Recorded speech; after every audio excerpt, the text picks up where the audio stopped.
Yang paling penting adalah kita memahami tentang gen laki-laki, sifat gen laki-laki dan perempuan serta asam vagina.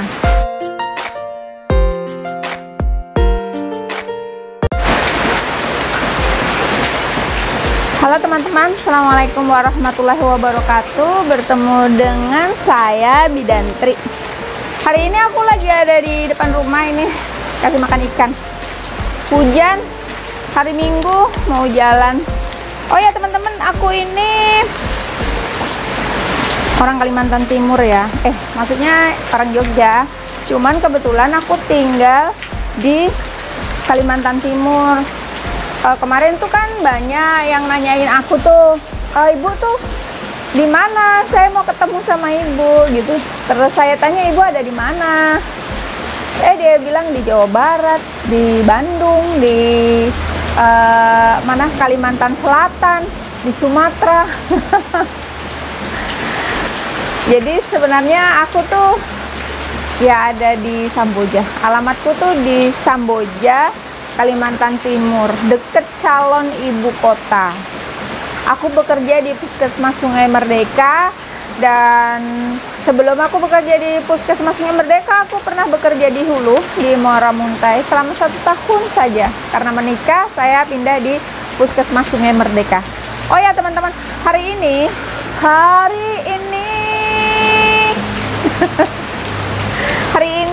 aku akan membicarakan tentang perencanaan jenis kelamin anak cewek perempuan ya, karena banyak sekali ya yang menanyakan soal hal ini.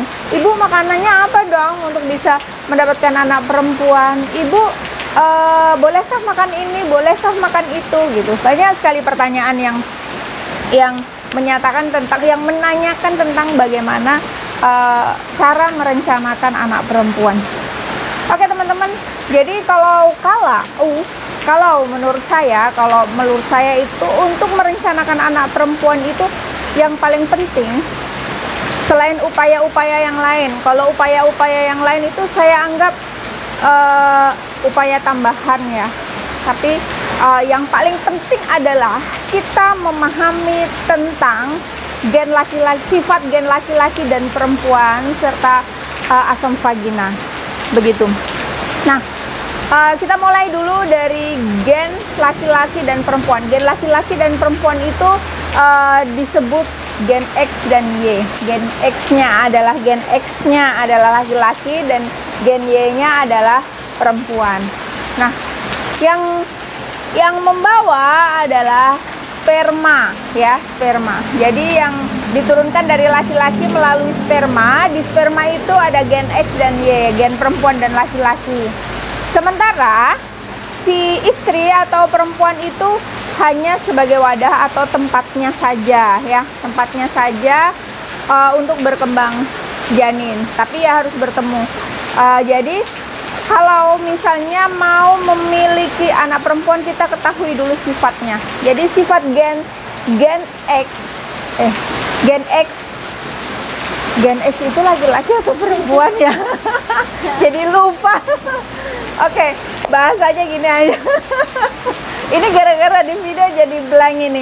Jadi gini, kalau gen perempuan itu bentuknya itu besar, dia gerakannya itu lambat, dan dia itu tahan dengan asam vagina. Sementara gen laki-laki itu bentuknya kecil, kemudian bentuknya itu kecil, dia itu gerakannya cepat, dan dia itu kalau misalnya ini nggak tahan dengan asam vagina. Nah, harus diketahui bahwasanya asam vagina, bahwasanya dalam kondisi normal perempuan itu vaginanya bersifat asam ya, dalam kondisi normal. Jadi kalau misalnya berhubungan, suami istri berhubungan, si istrinya terangsang atau mencapai klimaks, itu pasti akan mengeluarkan cairan.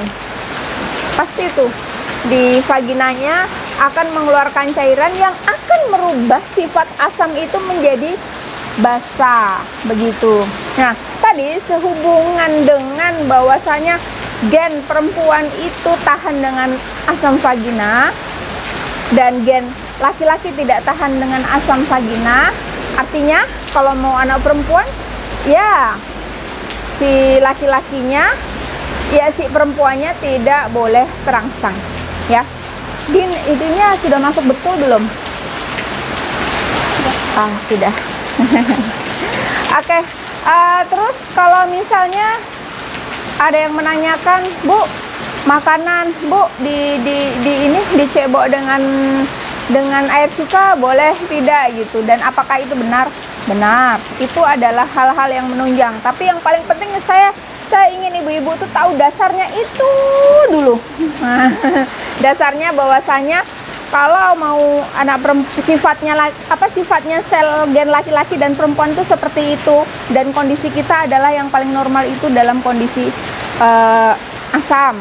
Kalau terangsang baru. Nah, itu kalau itu sudah terpenuhin, saya yakin bahwa kemungkinan besarnya adalah anak perempuan.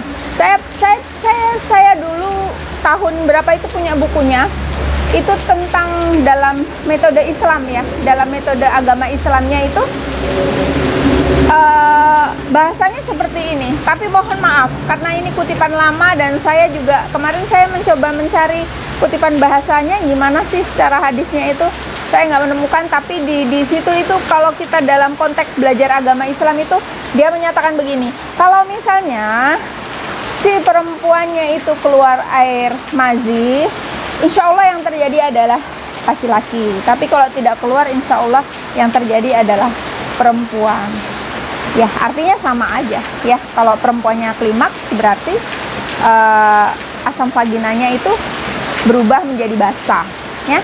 Oke, lanjut sekarang tentang konsumsi makanan.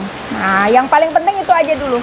Nah, seorang wanita itu klimaks atau tidak, mudah terangsang atau tidak, memang sangat dipengaruhi oleh faktor makanannya dia, satu, dan masa subur. Faktor makanan dan masa subur. Jadi memang sangat perlu sekali mengkonsumsi makanan, begitu, mengkonsumsi makanan yang bisa menunjang si perempuan itu mudah terangsang atau tidak, dan termasuk makanan di mana si perempuan ini sifat asamnya bisa bertahan atau tidak, begitu. Makanan apa saja seperti sayur, buah itu harus ditingkatkan, baik laki-lakinya maupun perempuan. Protein tetap perlu ya, tapi tidak boleh berlebihan karena itu akan mudah merubah sifat asam menjadi basa pada saat berhubungan seksual. Nah, terus yang perlu dihindarin seperti kismis, kurma, pisang ambon, almond, itu harus dihindarin. Nah, ada lagi juga saran yang lainnya selain tadi makanan itu dilakukan berdua ya guys, suami dan istri. Nah, selain makanan tadi juga ada lagi yang tips-tips yang bisa membantu. Kalau saya sih bahasanya sebenarnya tips-tips yang bisa membantu. Yang paling domain di tadi itu di asam vagina itu tadi ya. Jadi tips-tips yang bisa membantu itu tadi seperti makanan, karena itu memang sangat domain ya. Terus mandi air hangat itu sebelum berhubungan itu bisa meningkatkan asam di dalam tubuh. Boleh laki-laki dan perempuannya. Terus cebok dengan air cuka. Nah, sebelum berhubungan dicebok dengan air cuka. Tapi saya rasa itu juga nggak terlalu penting-penting amat ya. Maaf, kecuali si perempuannya ini memang sangat-sangat mudah terangsang, ya bolehlah. Kalau bahasanya kesenggol aja sudah langsung gitu. Jadi boleh yang seperti itu menggunakan asam vagina dicebok dengan air cuka untuk membantu ya. Satu hal lagi, posisi tidur, posisi berhubungan suami dan istri yang paling bagus itu kalau mau punya anak perempuan itu si perempuannya itu di atas, jangan di bawah ya, di atas. Kenapa? Kita tadi lihat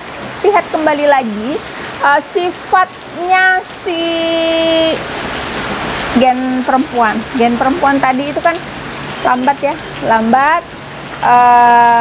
Kalau posisi perempuan di atas, otomatis spermanya juga akan masuknya ke dalam rahim juga akan lambat.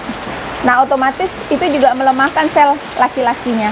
Jadi membuat si sel perempuan bertahan hidup, gen perempuan bertahan hidup, dan gen laki-laki mudah lemah. Begitu. Ya, ibu-ibu yang mau, ibu-ibu atau pasangan usia subur yang mau berencana memiliki anak perempuan, itu dia tips-tipsnya. Oh, satu lagi ternyata aku lupa, dan ini penting banget. Masa subur. Masa subur. Jadi masa subur itu ada hitungannya, ada 5 ya estimasinya ya. Ada yang menghitung sampai dengan 7 hari. Ya, 7 hari. Jadi kalau masa subur itu, kalau misalnya diperkirakan ini kan hormon seksnya itu akan meningkat ya. Setelah pecahnya sel telur ini, si perempuan akan mudah terangsang. Makanya kalau setelah sel telur perempuan pecah itu atau terjadi masa subur, itu biasanya si perempuan akan mudah terangsang. Jadi sebaiknya berhubungannya di sebelum sel telur pecah atau masa subur. Ya, masa subur juga, cuman sel telurnya pecahnya misalnya di hari ketiga kita sebelumnya ya.